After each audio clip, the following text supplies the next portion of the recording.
là. Tout d'abord et surtout un grand merci à nos trois intervenants ainsi qu'à M. Marty qui accompagne M. Nimbaud. Merci beaucoup d'être là ce soir au nom de toute l'équipe de Youth Diplomacy. Donc avant d'ouvrir cette conférence sur les questions de la stabilité et de la régulation financière, je souhaitais juste rapidement vous présenter notre association, puisque certains d'entre vous dans la salle ne sont pas encore membres. Vous n'avez trop part. N'hésitez pas à venir nous voir pour parler avec nous justement de l'association. Donc, Youth Diplomacy est une association jeune qui a été créée en 2010 et qui se veut être le trait d'union entre les jeunes et la mondialisation. D'un côté, nous voulons faire bénéficier aux jeunes de l'expérience des décideurs actuels. Donc, c'est pour cela que nous sommes là aujourd'hui. Et encore une fois, je remercie nos intervenants du temps qu'ils nous consacrent et de nous donner leur point de vue sur ce sujet si complexe pour nous tous. Et nous souhaitons aussi permettre aux jeunes d'agir, et plus précisément dans le cadre du G8 et du G20, puisque notre association est membre du network G8 et G20 jeunes. Et dans ce cadre, nous avons recruté et nous formons actuellement les deux délégations françaises qui représenteront la France au G20 jeunes en 2012 à Puebla, ainsi qu'à Washington, donc certains sont dans la salle, et je les en remercie. Et d'ailleurs, les deux jeunes ministres de la Finance, Julia Clavel et Xavier Lavessière, vont intervenir lors de cette conférence pour représenter ces deux délégations. Donc merci beaucoup et bonne soirée. Merci. Donc, merci à tous d'être venus malgré les vacances scolaires, le mauvais temps et les élections. Je sais que tout le monde est très politisé ici. La question aujourd'hui, c'est on a eu une crise financière importante à partir de 2008, la chute de Lehman Brothers. Une crise qui n'est pas seulement un épisode cyclique, mais aussi qui pose des questions de notre système financier. Un système financier qui, normalement, devrait permettre une meilleure allocation du capital, des transactions optimum et une gestion du risque. Un système financier qui a finalement échoué dans ses grandes missions. Donc, la question aujourd'hui sera plutôt celle de la stabilité et de la régulation, c'est-à-dire donc une plus forte régulation des acteurs financiers afin d'essayer de stabiliser le système suite à la crise qu'a évoqué Xavier. Une stabilisation qui a néanmoins un coût, celle de par exemple risquer de brider la croissance et de poser la question de financement à long terme, notamment dans le contexte actuel qui est celui de l'assèchement du crédit. On peut se poser la question d'une régulation qui est plutôt pro-cyclique. Voilà, donc pour répondre à ces questions, trois intervenants, quatre, quatre intervenants, donc Monsieur Bosco Marty, Monsieur Francisco Niembro, Jérôme Haas et Armel Gasté. Donc brièvement en un mot, Monsieur Jérôme Haas, qui est donc diplômé d'une licence de droit, puis de Sciences Po et l'ENA, et qui a travaillé donc dans le domaine de l'économie et la finance. Pour citer quelques-uns de ses emplois, il a été donc secrétaire général du CAP de Paris. Il est actuellement directeur de l'autorité de régulation des normes comptables et également membre de l'autorité de régulation des marchés financiers et du contrôle prudentiel. Également, M. Armel Gasté, également diplômé de l'ENA plus récemment, qui s'occupe aujourd'hui au bureau de la Direction générale du Trésor, du suivi des grands sommets internationaux, et notamment du FMI. Et donc, nous avons avec nous aussi deux représentants du Mexique. Donc, je vais peut-être le dire en anglais. We have two representatives of the Ministry of Finance of Mexico, Mr. Bosco Marty, which worked at the OECD as a delegate of the Ministry of Finance, and which has been participating on the negotiation of the G20 last year and is this year also. And Mr. Niembro, Francisco Niembro, which is Director of Banking and Securities Financial Analysis for the Mexican Ministry of Finance, and which has previously worked for the protection of banking savings, and also worked in the private equity industry. So, bienvenue à tous et merci. Donc, nous allons présenter autour de 4 questions. We have four questions we would like to put forward. Le premier axe sur lequel on voudrait axer la discussion, c'est donc la question de la régulation comme prérequis pour la croissance ou plutôt comme frein. On va vous laisser prendre la parole à ce sujet pour commencer. Monsieur, je vous sens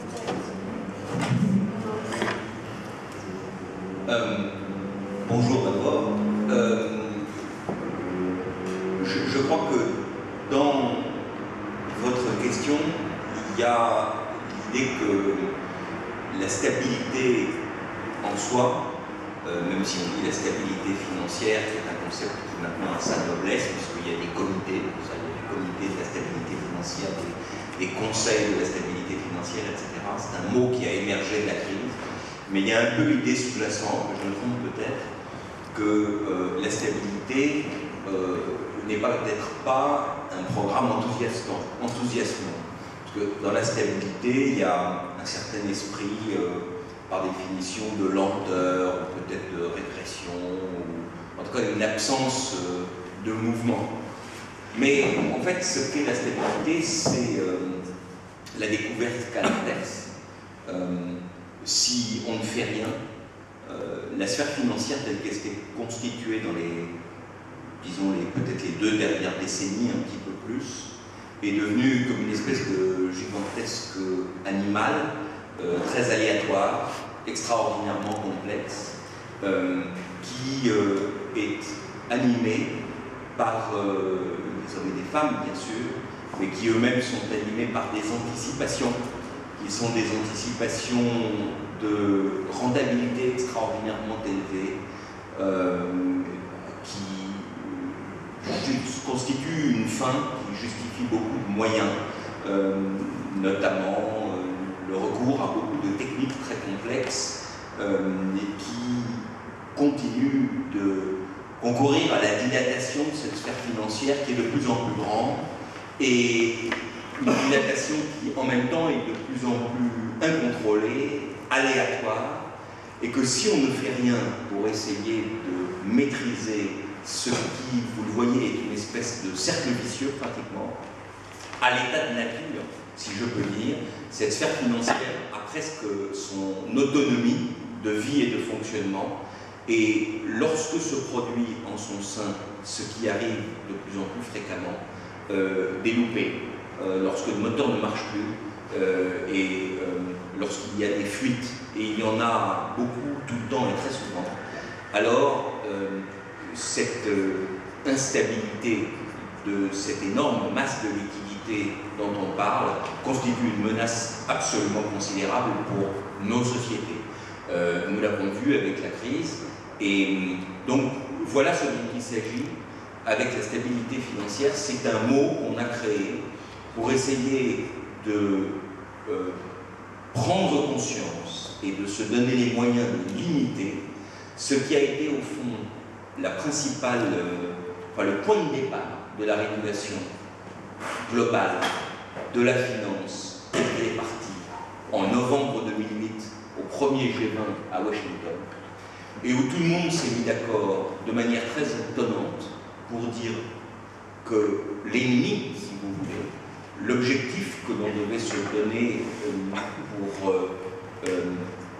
régler nos actions en termes de régulation, c'est ce qu'on a appelé la prise de risque excessive.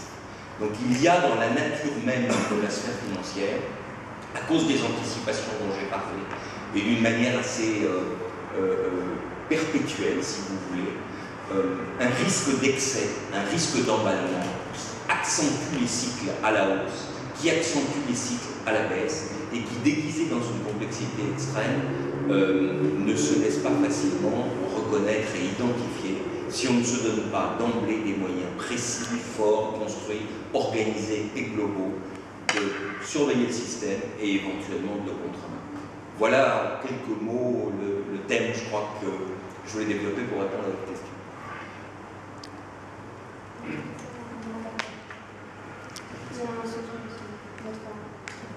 I mean, you can hear if we talk like this.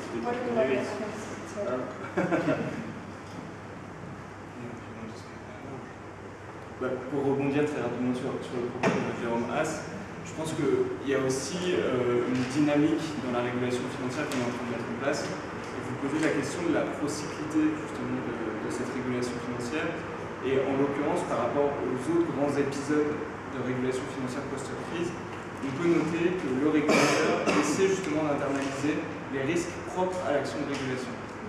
Et que notamment, par exemple, si on prend l'exemple du shadow banking, qui est un sujet qui occupe beaucoup en ce moment les régulateurs, dont on parle au G20, dont on parle au comité de stabilité financière, qui est l'organe qui essaie d'harmoniser les standards internationaux en matière de régulation financière. Le régulateur s'est saisi de ce sujet. Pourquoi? Parce qu'on s'est rendu compte qu'on imposait des contraintes plus importantes au secteur bancaire, qu'on imposait des contraintes plus importantes au marché financier. On essaie de réguler, par exemple, les échanges de dérivés de gré à gré, la façon dont fonctionnent les marchés financiers, de renforcer la transparence, d'en améliorer le fonctionnement. Mais on sait que chaque action de régulation provoque des fuites, comme le disait Jérôme Haas, par elle-même, hors du système, parce que les acteurs adaptent leur comportement et qu'ils essaient finalement de trouver des moyens de contourner les nouvelles régulations qui sont mises en place pour limiter les risques.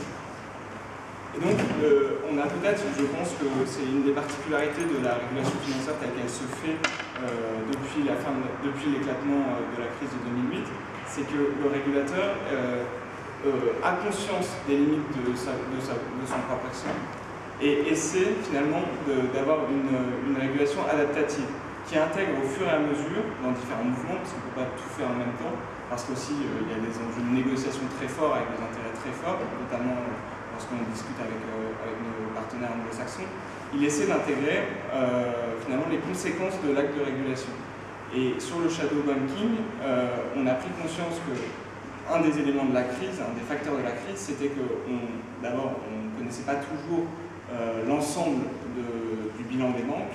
On n'avait pas toujours une idée très précise qui comprenne des actifs financiers extrêmement complexes, mais qu'un des autres risques, et c'est venu plus tardivement qu'il fallait traiter, c'était aussi le fait qu'une partie des masses financières finalement était créée, qui avait une activité bancaire qui n'était pas à l'origine celle des banques soumises à une régulation qui était assez forte. Et donc, à partir de cet exemple du shadow banking, on peut se rendre compte que, contrairement à des grands épisodes de régulation, comme par exemple, souvent on parle du Glass-Steagall Act, vous savez, qui provoquait une séparation nette entre les banques d'investissement et les banques de détail, on est là dans une dynamique de régulation qui est aussi sans doute à vocation à être pérennisée, peut-être qu'on en parlera ensuite, avec la création d'institutions, notamment le comité de stabilité financière, qui joue un rôle très important, qui ont vocation à faire en sorte que cette régulation ne soit pas uniquement la régulation d'un mouvement, mais une régulation commune.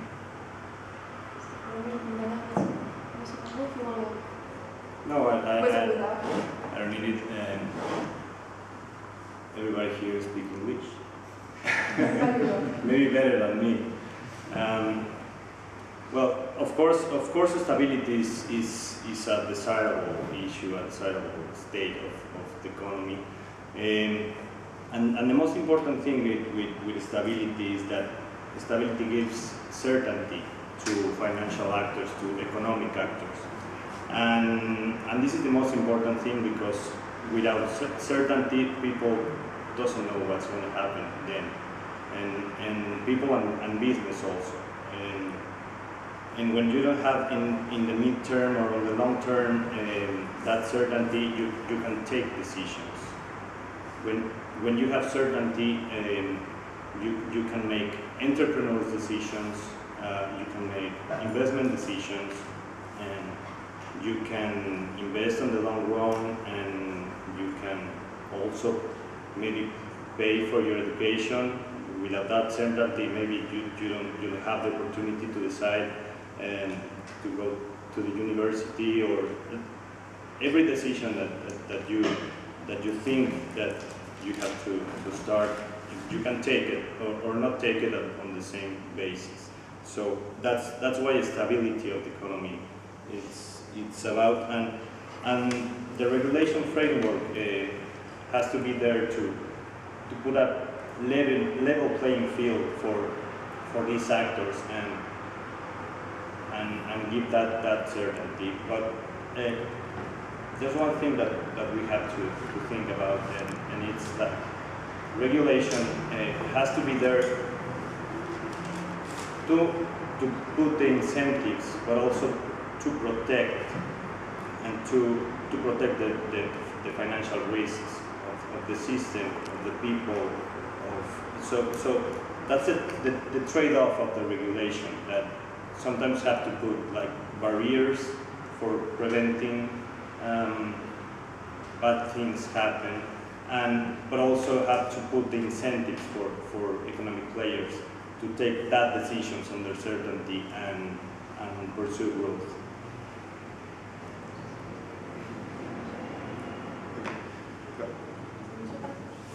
No, you want to add something maybe? No? Okay, so the second question would be what are the means to regulate?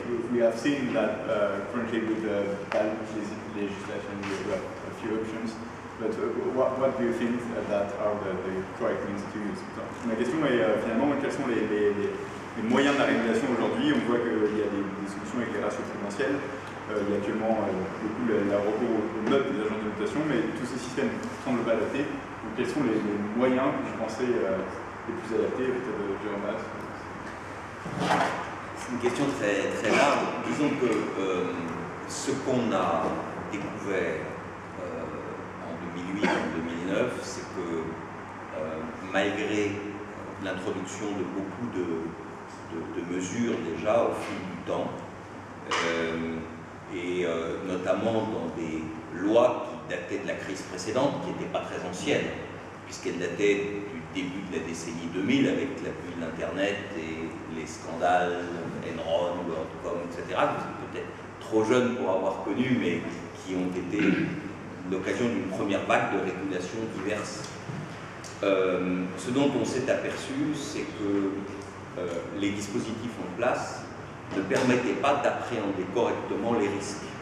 On pourrait faire des listes très longues, mais ce qui est tout à fait clair pour prendre un exemple, c'est qu'il y avait beaucoup de macroéconomistes qui avaient beaucoup d'idées très intelligentes et qui comprenaient beaucoup de choses, et puis qui se parlaient entre eux des problèmes et qui ne trouvaient pas véritablement de grands sujets d'inquiétude ou de crise.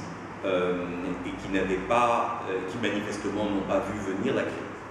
Il y avait beaucoup de microéconomistes ou de praticiens de l'économie, de la régulation de l'économie, y compris les régulateurs, qui, pendant que la crise était en train de se constituer dans les années 2005, 6, 7, ne voyaient pas non plus véritablement de facteur de crise. Et puis ce qui est le plus frappant, c'est que les microéconomistes et que les macroéconomistes, les praticiens et les théoriciens, les régulateurs et les autres ne se parlaient pas, ou en tout cas ils ne se parlaient visiblement pas des sujets dont ils auraient dû se parler pour voir la crise. Donc la première des choses, c'est d'essayer de faire se parler tous ces gens-là ensemble. On a donc créé des comités justement de stabilité financière partout. On faisait allusion au comité mondial qui existait déjà, c'était un forum qui est devenu un conseil de la stabilité financière. Mais dans tous les pays, il y en a. Il y en a eu aux États-Unis, très vite, en France, juste après. Les Allemands viennent de créer leur, il y en a un autre en Allemagne. C'est un endroit où tout le monde parle de tout, pour résumer, et c'est un premier élément de mesure. Et si vous regardez vraiment la liste des enjeux, vous vous apercevez que la quantité d'acteurs, d'institutions qui sont en cause est considérable. À l'époque du début des années 2000, au moment où on a mis en place le premier train de mesures de régulation dont je parlais, on parlait de la chaîne des acteurs responsables de la stabilité financière. Il y en avait déjà une dizaine ou une douzaine, et on retrouvait les suspects habituels déjà. Mais les choses n'avaient pas encore été appréhendées dans leur globalité, dans leur lien, dans leur caractère systémique. Ce qui est clair, c'est qu'aujourd'hui, on essaye de trouver les bons outils pour chacun des enjeux, qu'il s'agisse de comportement et de règles de comportement. Prenez par exemple un sujet radicalement nouveau qui est le sujet des bonus émergés en 2009, traité au sommet du G20 à Pittsburgh, un sujet complètement nouveau, ou qu'il s'agisse de vieux sujets, puisqu'on en est à BAL 4, ça veut bien donc dire qu'on règle les questions de surveillance prudentielle des banques depuis longtemps, mais qu'en effet les progrès qui restent à faire dans la bonne appréhension du risque sont encore en train de se régler. La dernière chose, donc, c'est qu'en plus, pour moi, il y a un élément très intéressant à souligner pour répondre à votre question, c'est qu'on a découvert non seulement ce qui est fréquent quand on cherche à tirer les leçons d'une crise, qu'il y avait des règles qui n'étaient pas en place et qu'il fallait créer. L'exemple des bonus est assez bon. Les bonus, c'est un sujet à propos duquel personne ne savait rien. Et même les administrateurs de banques ne savaient rien, les assemblées générales ne savaient rien, les dirigeants de banques savaient à peine. C'était un ensemble de pratiques très confidentielles dans certaines parties des banques qui tout d'un coup sont devenues connues et même régulées. Bon. Mais ce qui me frappe, c'est qu'il ne s'agit plus seulement d'inventer de nouvelles règles pour traiter des sujets nouveaux mal identifiés. Il s'agit de faire quelque chose de tout à fait neuf, qui est, pas si neuf que ça, me direz-vous, mais auquel on n'était pas préparé, qui était de réaliser que nous avions des règles qui n'étaient pas bonnes, et donc de les changer, et de reconnaître, et de réfléchir à la manière de le faire. Comme moi, je suis sensible, vous l'avez dit, en me présentant aux questions de normes comptables, voilà une des révélations que la crise a permis de faire transparaître. Visiblement, il y avait des règles qui n'étaient pas bonnes, puisque je crois que vous avez parlé de procyclicité.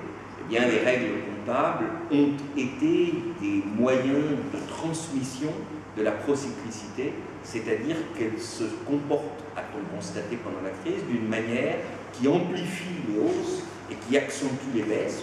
Je pourrais vous raconter exactement comment ça marche, mais ça pourrait vous ennuyer. Et donc, voilà typiquement le genre de choses qu'on est en train de faire. Aujourd'hui, la réaction politique a été très rapide, puisque Dodd-Frank aux États-Unis, une loi votée très vite, aujourd'hui l'Union européenne vote des lois extraordinairement vite.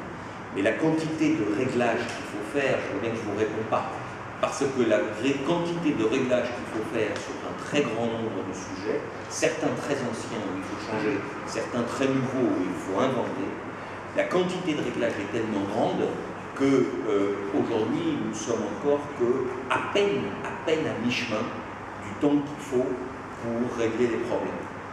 Après la crise de 29, la grande loi américaine qui a créé la SEC par exemple date de 1934, 5 ans, crise de 2008, 2013, on est à peu près dans les temps.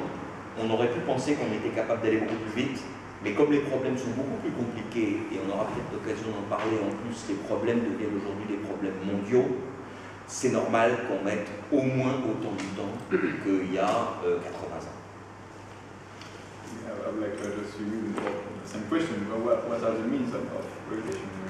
Well, I think that we are living right now a very interesting point in the regulation world, because the topic or the best way to regulate is to prevent situations that's going to happen and prevent that don't happen, or incentivize things happen. And right now we are living in a world that we are reacting to things that already happen, and this make a lot of change, a lot of different things, because we are talking this morning about we are medicating the patient with a lot of things at the same time, and we really don't know if it's working or not. Don't say. And that's what we're talking this morning, and it's real. So the ideal thing is to think before, but we know that the financial industry, I don't want to say that, but it's sometimes some steps ahead of regulators, because business are business, and they are trying to and there are a lot of smart people innovating and doing things, and sometimes we have to follow that things. But I think that one interesting debate in this point is the prudential ratios. And it is a debate because they work. If you put a capitalized ratio or a liquidity ratio, is working. Actually, in Serbia, they experience an important growth in the credit, and they put a brake on that growth, because also an exaggerated growth is not good for the economy, because they don't have the time to adapt to the new situation. So these prudential ratios are good, but also the industry knows that that sometimes these ratios are like are too tight to release that to make again the business or trying to do things. And if you adopt to this situation the leveraging process that banks are experiencing right now, and you have like a no way return to or an industry that is not moving towards the growth.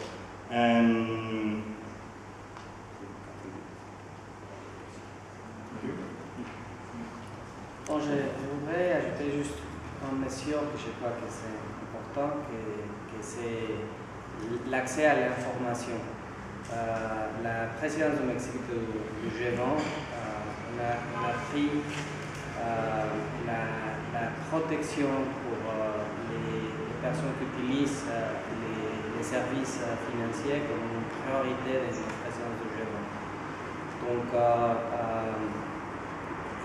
l'accès à l'information, c'est vraiment important. Donc, que les personnes qui vont investir dans un fonds d'investissement, dans certains instruments, qu'ils comprennent vraiment qu'est-ce que c'est les risques associés à cet instrument qu'il va acheter.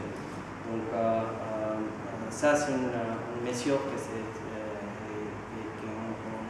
on croit que c'est aussi très important de donner l'accès à l'information à les personnes qui finalement vont utiliser les services financiers pour qu'ils prennent d'une façon simple son décision d'investissement et connaître tous les risques qui sont associés à cet instrument qu'ils vont acheter.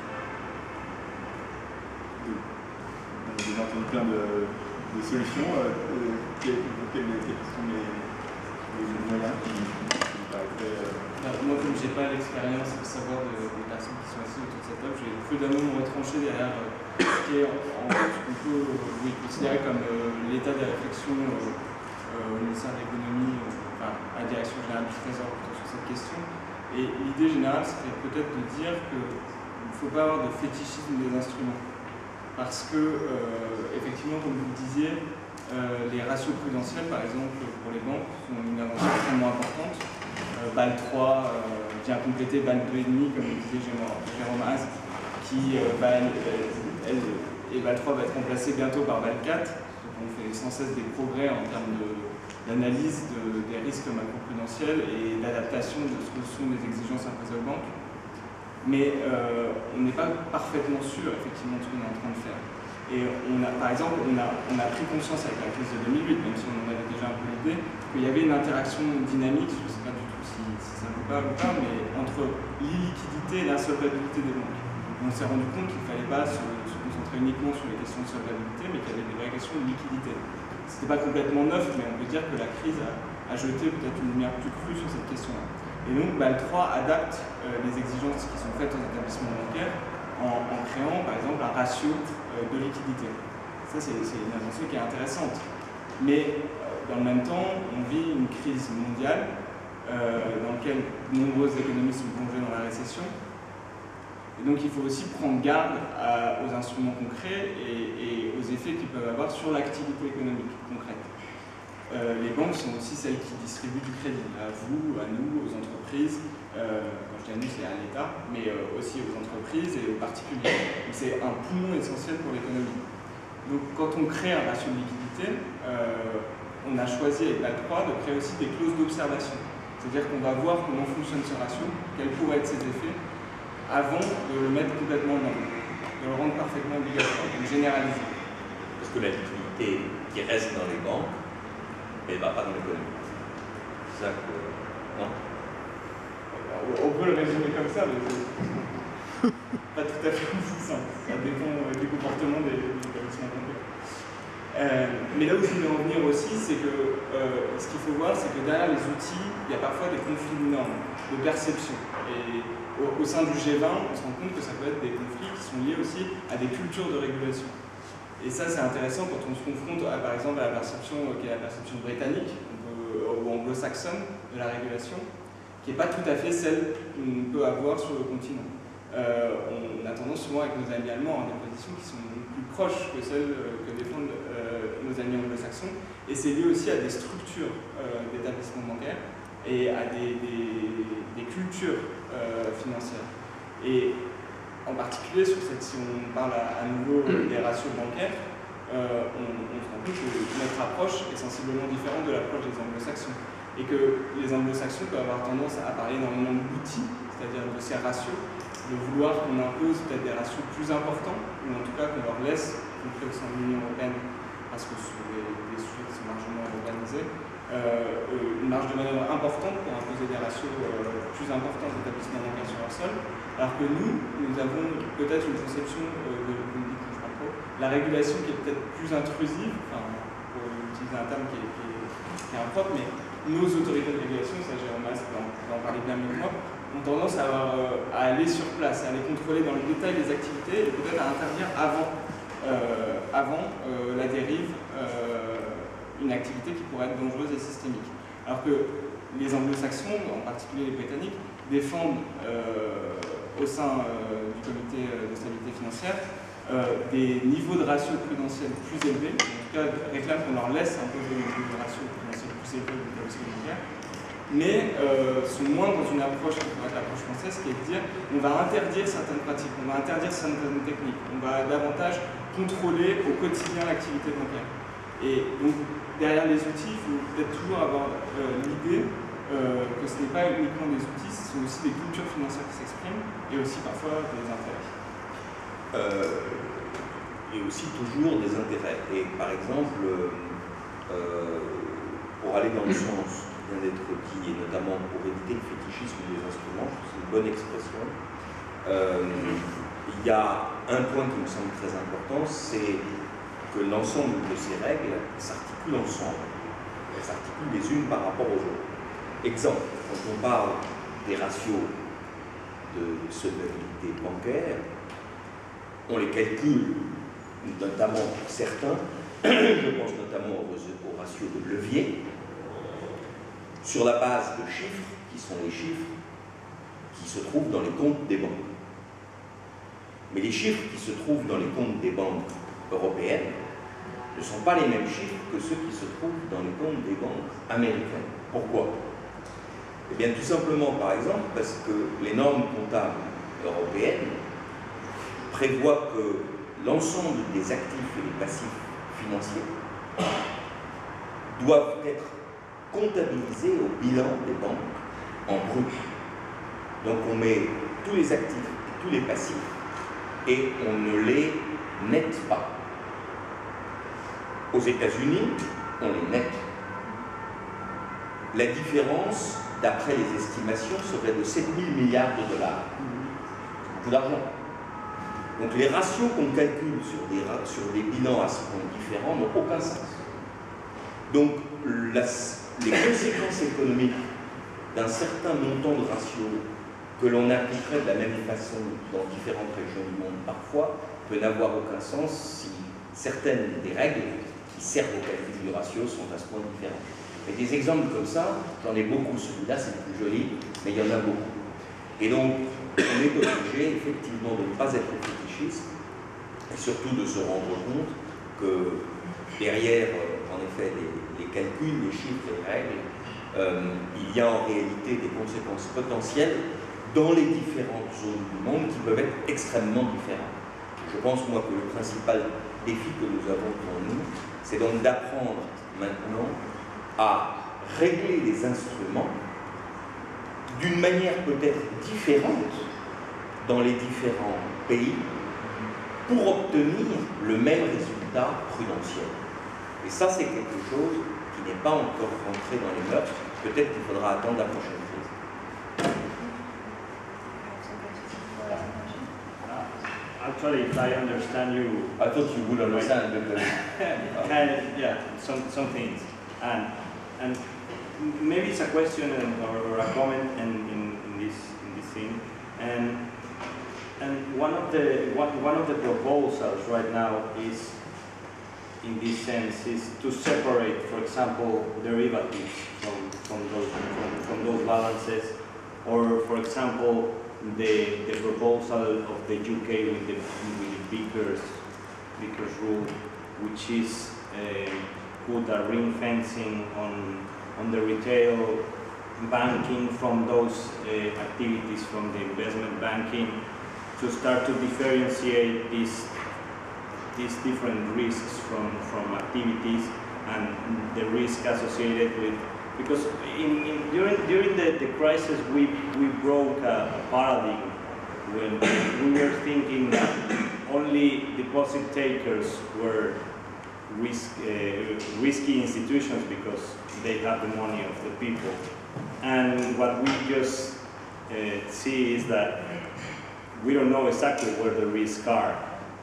And we saw Lehman Brothers, and we saw other examples of investment banking that they are not the deposit takers, and they started the crisis. So there are some things about these ideas.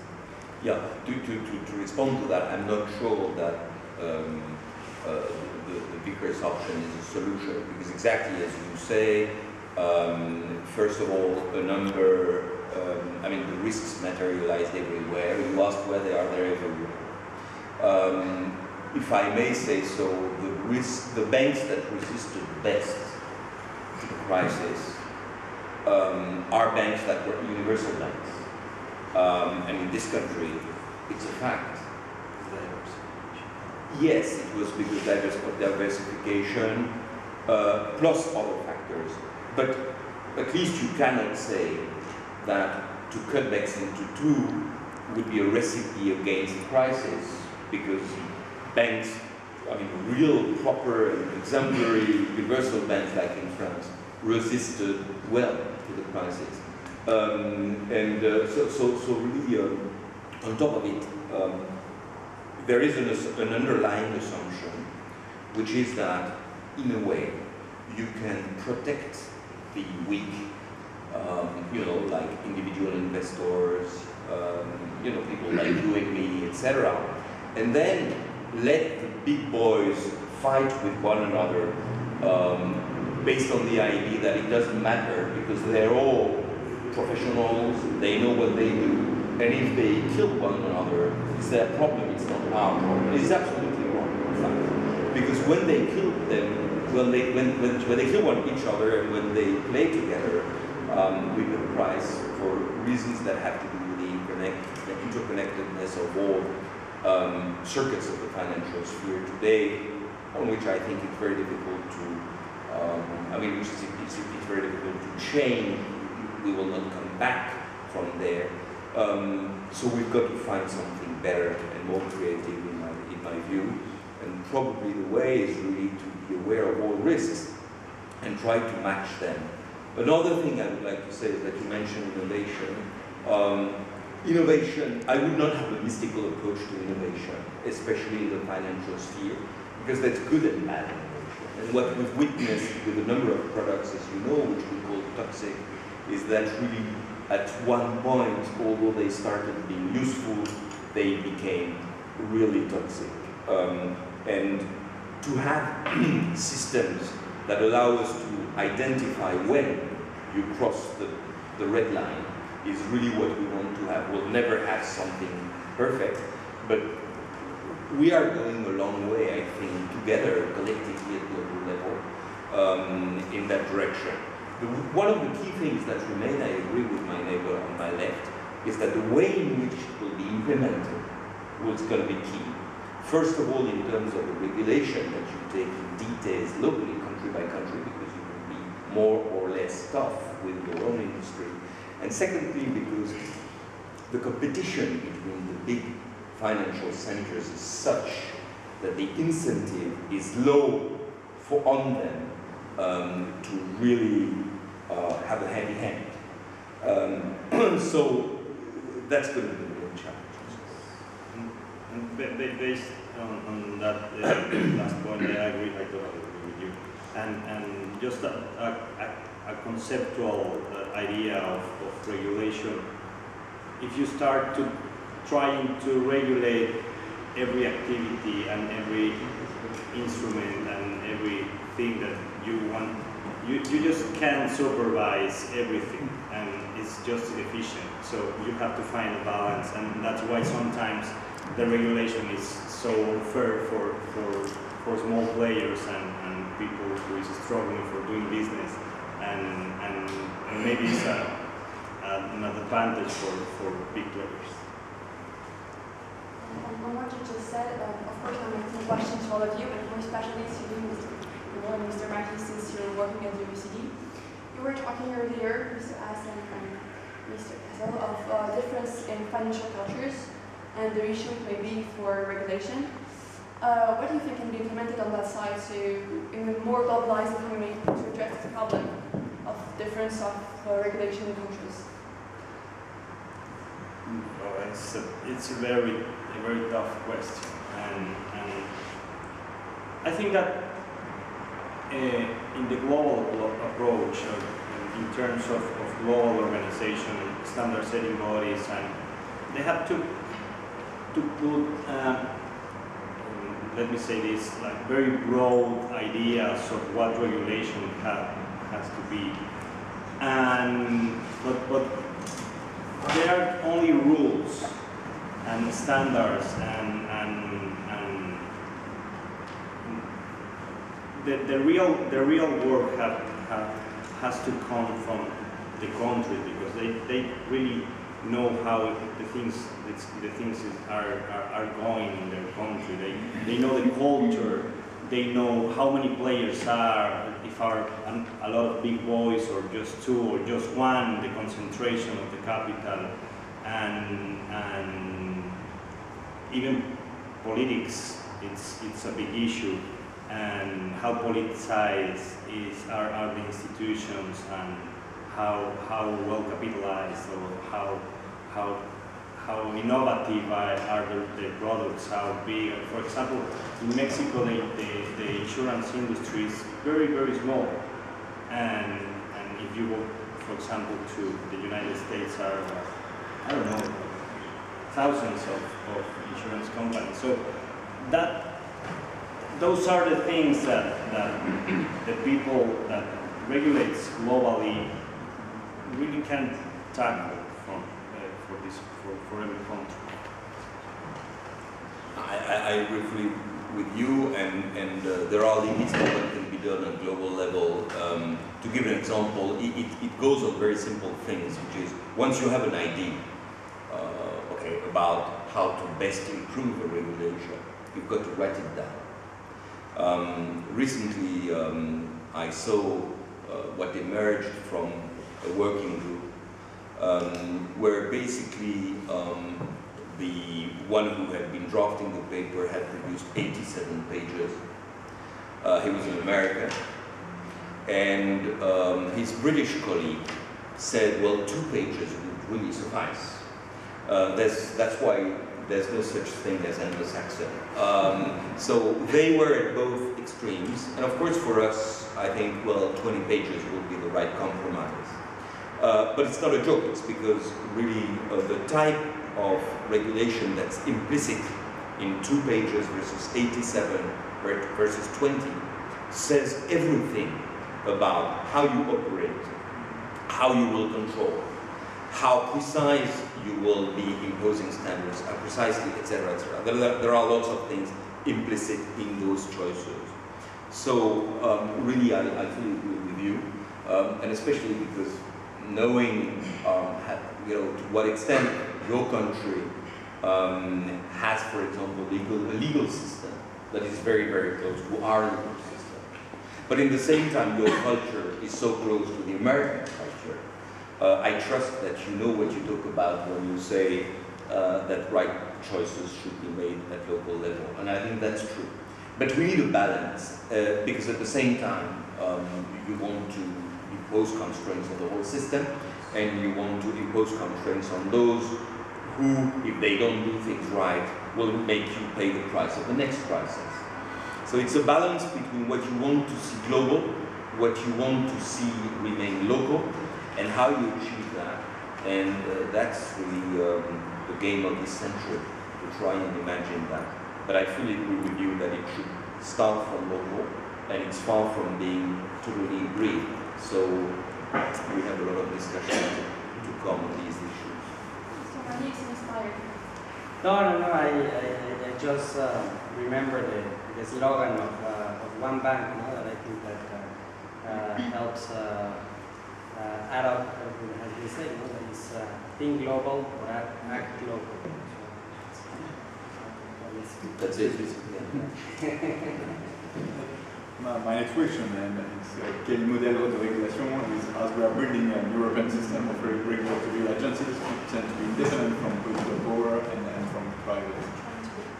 And the question would be, who should regulate? And should be more the public power, or should we go for more self-regulation through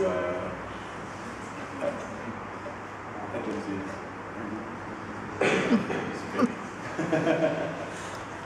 I must say I don't have any answer to the question from Yes, I have a plain answer, which is I think it should be political, and I think it's an illusion to try and devise non-political things.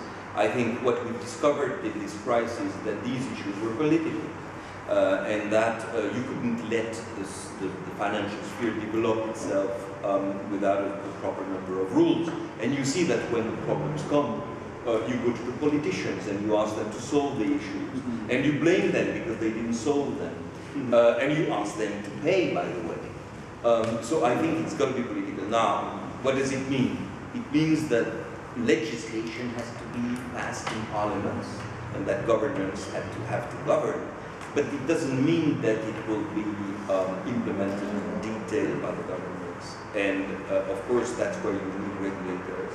And those regulators, if you will, are places where you discuss the issues and where you try to achieve something that is, let me tell you, not obvious everywhere, which is public interest. And public interest in French is l'intérêt général. And let me tell you that there are a number of countries where people would say that regulators should be independent from the political power.